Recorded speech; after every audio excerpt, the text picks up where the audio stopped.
Hello to you, this is Edwin Dearborn, and I'm coming to you here from the Coffee Bean and Tea Leaf in Las Vegas.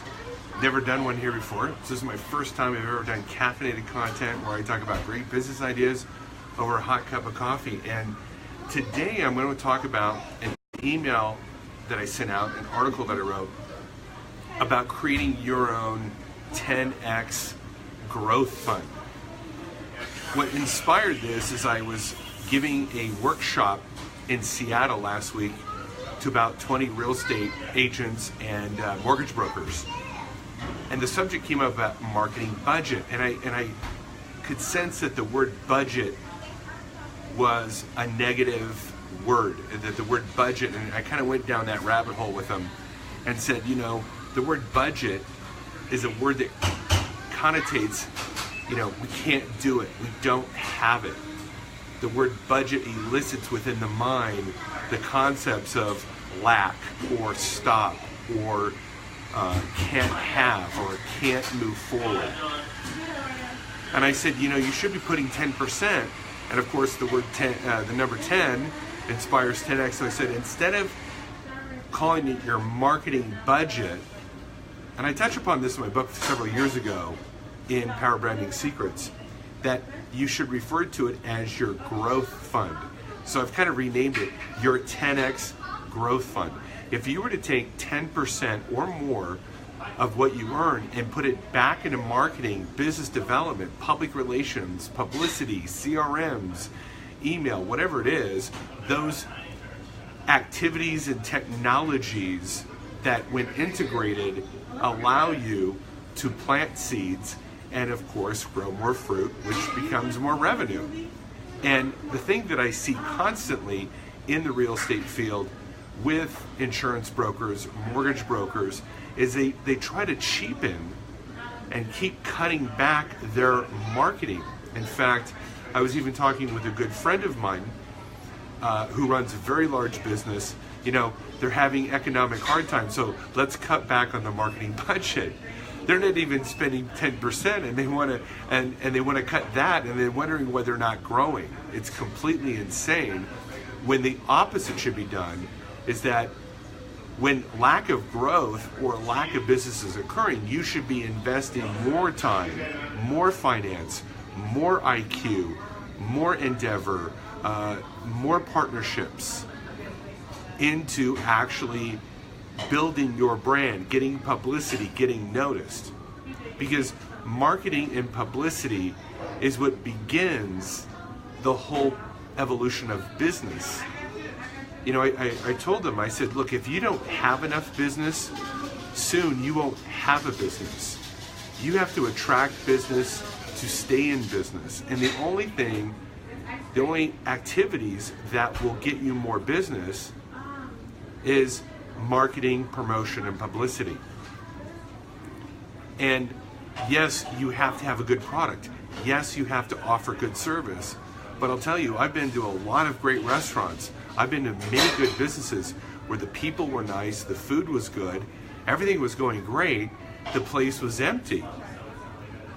And it wasn't for a lack of good service, it wasn't for a lack of good product, it was, you could tell that they weren't proactive in generating word of mouth. They weren't proactive in generating publicity.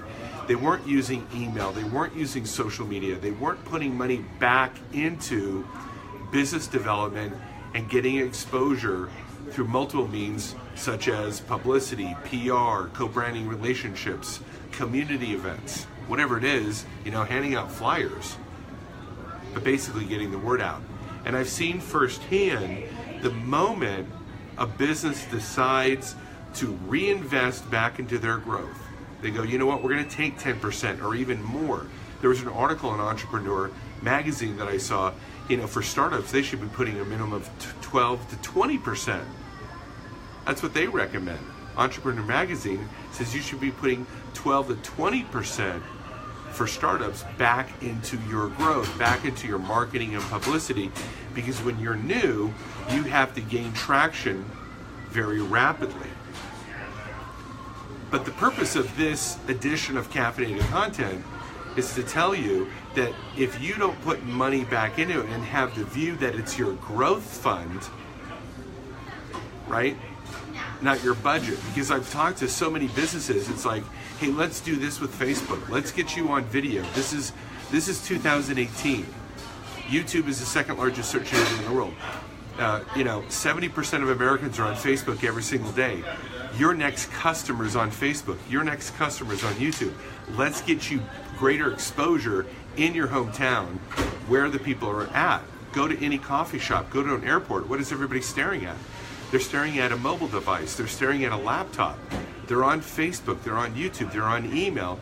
That's where the audience is, but that's where your brand is not. Let's get you some exposure. And those people who stop their own expansion will always cite as it's not in the budget. We have to check the budget.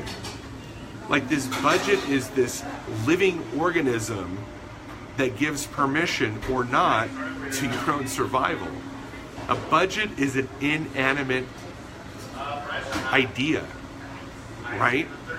Whereas if you were to actually change your mind, change your consideration, and refer to it as your 10x growth fund, now you'd be putting the proper life and concept into what you need to be doing to actually grow within the marketplace, which is to reinvest your money back into your growth. Now you say, well, Ed, you say this because you're a marketing guy. Yes, you're right. I am saying this because I'm a marketing guy. Because those businesses that are aggressive with their social media, their social advertising, their email, their follow-up, their call-in, their systems, their CRMs, people that reinvest and engage with these things are the ones that are growing.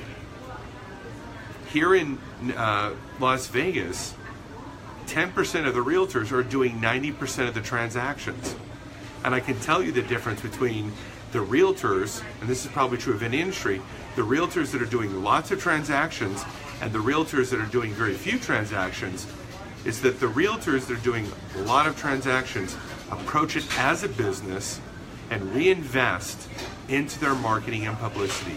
They're out there, they're doing videos, they're embracing Facebook, they're posting on social media, they're dripping content on their email database, they're going out to networking events, they're setting up co-branding relationships, they're doing open houses, they're announcing their open houses, they're getting the word out, and they're putting effort and finance, and as a result, they're growing because 90% of their competitors are standing still, completely stagnant, looking towards the budget going, I can't, I don't have it, it won't let me, it's too expensive.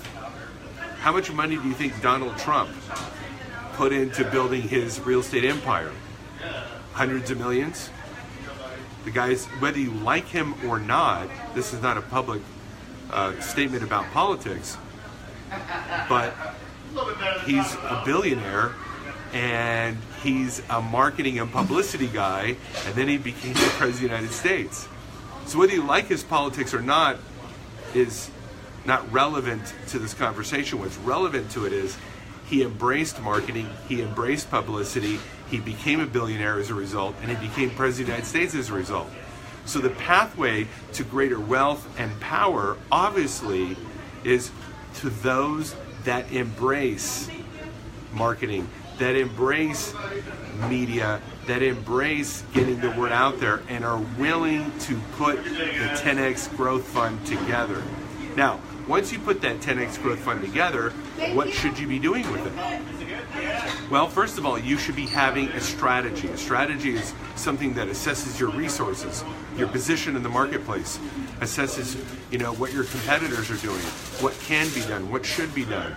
Before you deploy any dollars, you should be having a strategic stance and knowing where to put those dollars based on a lot of research of not only yourself, but of the marketplace, of technologies and opportunities that exist out there for you to grow. If you need help putting that strategy together, that is something that I've helped a lot of businesses, solopreneurs do, and so that before they deploy any dollars, they know where it's going to go. But I can tell you right now where the audience is. The audience is on Facebook, the audience is on YouTube, the audience is opening up their email every day. This is where people are at. So if that's where the audience is at, isn't that where you should be? As my father said when he took me fishing, Eddie, you gotta fish where the fish are. And not only you gotta fish where the fish are, you gotta give them the bait they're gonna bite on, and you gotta keep casting. You gotta keep casting your line to that place. And if you keep fishing where the fish are, you keep casting the right bait over and over and over, you're gonna catch fish. And that analogy is very true in marketing. Hope you found value out of this edition of Caffeinated Content. I'm Edwin Dearborn, author of Power Branding Secrets. I look forward to bringing you even more valuable information about marketing, and hopefully one day we can work together. Talk to you later. Bye-bye.